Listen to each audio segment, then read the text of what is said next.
The scream that ripped through the quiet Texas afternoon wasn't human. I'd just pulled into my driveway after a long shift as police chief, exhausted but ready to hug my wife and daughter. But the moment I stepped out of my car, I heard it, a sound of pure terror that turned my blood to ice. Daddy, Daddy, help me. I ran around the side of the house, and what I saw made my heart stop. My 8-year-old daughter, Emma, my beautiful, fragile girl with her congenital heart condition, was chained to our porch railing like an animal. A thick metal chain wrapped around her small waist, padlocked to the iron railing. She was on her knees, her face bright red in the 95-degree heat, lips turning blue, chest heaving as she struggled to breathe. Her portable heart monitor was beeping frantically, the alarm that meant her heart was failing. Emma. I sprinted to her, dropping to my knees. Baby, what happened? Can single quotes T. breathe? She gasped, little hands clutching her chest. Daddy, it hurts my heart. Her eyes started rolling back. She was going into cardiac arrest right in front of me. I grabbed the chain, solid steel. The padlock was tight. I grabbed my radio. This is Chief Martinez. I need an ambulance at my residence now. 8-year-old in cardiac distress. And bolt cutters. Someone bring bolt cutters. Emma was crying, gasping, her whole body shaking. Daddy, the mean lady. She said I was bad. She put the chains on me. What mean lady? Who did this? Mrs. Harrison. The HOA lady, Diane Harrison. Our HOA president, that vindictive, power-hungry monster had chained my daughter to our porch. Stay with me, Emma. Look at me. Stay awake. Her eyes fluttered. The heart monitor's alarm grew more urgent. Then she went limp in my arms. Emma, no. I started CPR on my daughter, my hands shaking, tears blinding me. Come on, baby, breathe. My wife Jessica ran out of the house, saw Emma chained and unconscious, and screamed, "Oh God, Emma, what happened? Call 911 again. Tell them to hurry." I was doing compressions on my daughter's tiny chest, begging her to come back. My patrol units arrived first, Officers Rodriguez and Chin with bolt cutters. Rodriguez cut through the chain while I kept doing CPR. The chain fell away, but Emma still wasn't breathing. The ambulance screamed up to our house. Paramedics took over, but I heard the words that destroyed me. No pulse. Starting advanced life support. They loaded Emma into the ambulance, still doing CPR. Jessica climbed in with her. I stood in my driveway, covered in my daughter's sweat, staring at the chain that had been wrapped around her, and then I saw her, Diane Harrison, standing in her yard across the street, watching with satisfaction. Our eyes met. She smiled, actually smiled, then turned and walked into her house like she hadn't just tried to murder my child. Something broke inside me. Something dark and absolute. My name is Robert Martinez. I'm the police chief. Diane Harrison had just made herself my next target.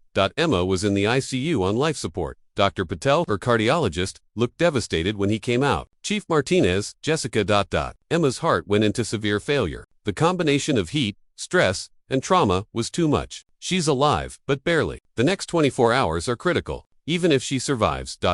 She might need a transplant now. Jessica collapsed in my arms, sobbing. She was just reading a book. How did this happen? Diane Harrison chained her to our porch. I said, my voice hollow with rage. Left her there in the heat. Knew Emma had a heart condition.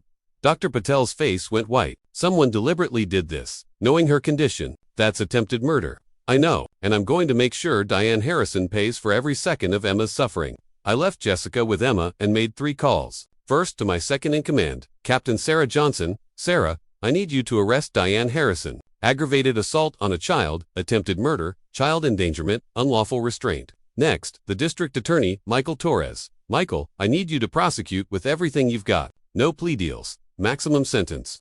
Then I did something I'd never done in 25 years. I recused myself from the case. Not because I wasn't competent, but because I wanted this case airtight. No defense attorney could claim bias. Diane Harrison was going to prison, and nothing would stop it. Diane was arrested that evening. Captain Johnson led a full tactical team to send a message. The entire neighborhood watched as police cars surrounded Diane's house, as she was handcuffed and led away. According to Sarah's body cam footage, Diane was indignant. This is ridiculous. I was enforcing HOA rules. That child was unsupervised. That child has a severe heart condition, Sarah said, her voice ice. You chained her in 95-degree heat. She nearly died. I didn't know about any heart condition. That's not my responsibility. The child was wearing a portable heart monitor. You saw it. Multiple witnesses confirmed you saw it.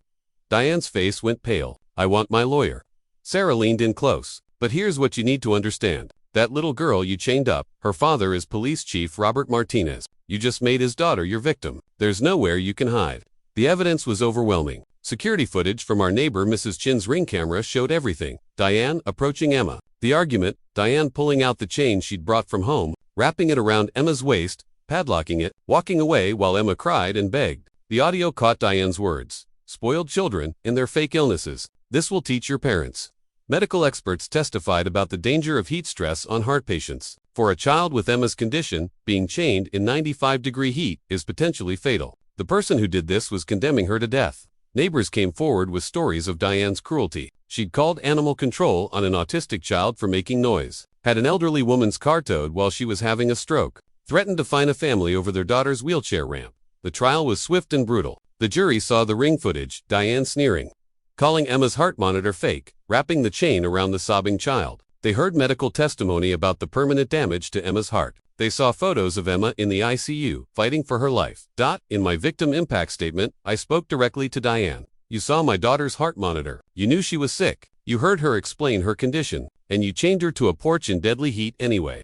I held up a photo of Emma's transplant scar. Emma is dying because you decided your HOA power was more important than a child's life. The jury deliberated for 3 hours. Guilty on every count: attempted murder, aggravated assault on a child, child endangerment, unlawful restraint. At sentencing, Judge Patricia Williams looked at Diane with contempt. Mrs. Harrison, you chained an 8-year-old heart patient to a porch in deadly heat. You knew she was sick. You knew the danger. You chose cruelty over compassion. She cut off Diane's lawyer. There is no rule, no regulation, no authority that gives anyone the right to chain a child, to leave her to die. Diane Harrison, I sentence you to life in prison. You will never walk free again. As they led Diane away, she looked at Emma, my brave daughter, sitting in her wheelchair, oxygen tube in her nose, too weak to stand. I'm sorry, Diane whispered. Emma just looked at her with eyes far too old for an 8-year-old and said, you hurt me because I was sick. You're a bad person. 8 months later, Emma got her transplant. A perfect match. The surgery was terrifying. 16 hours of complications, but Emma fought through it. Now, 1 year later, she was running in our backyard. Actually, running, her new heart strong and healthy, her cheeks pink, her smile bright. Look, Daddy, I can run, she called out, giggling as she chased our dog. Jessica stood beside me, tears of joy streaming down her face. She's going to be okay. Our baby is going to be okay.